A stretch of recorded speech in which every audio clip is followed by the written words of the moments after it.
Здравейте! Казвам се Мария Орхаева. След много колебания реших да продам апартамента, в който живея. И реших да се обърна към хора, които са компетентни и имат опит в търговията с недвижими имоти.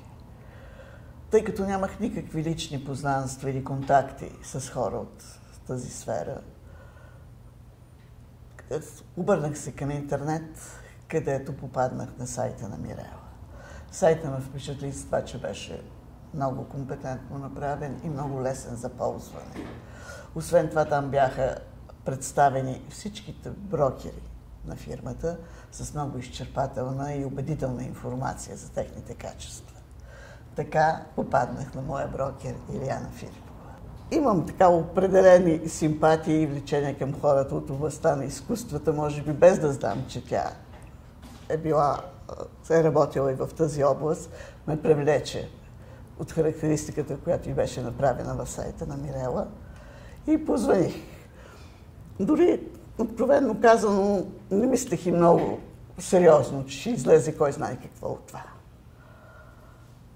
Много бързо и така ненатрапчиво, което за мен беше много важно, и първият знак, който ме накара да повярвам, че не съм се насочила грешно, госпожа Филипова ме посети в домът ми, огледа го, предложи цена и много аргументирано я защити. Защо точно такава цена? Успя да ме убеди, че това е реалната цена, която бихме могли да постигнем. И след това вече всичко беше в техни ръце, нейни и на нейния колега, с който тя работеше заедно, който също прояви така на много добро отношение и взе при сърце идеята. Не се осъществи много бързо сделката, което откровенно казано за мен беше и добре, защото ни трябваше време да мога психически да се настроя. Аз от много години живея в този дом. Квартал е родния ми квартал, привързана съм към него. Но те всъщност Илияна и Дани се оказаха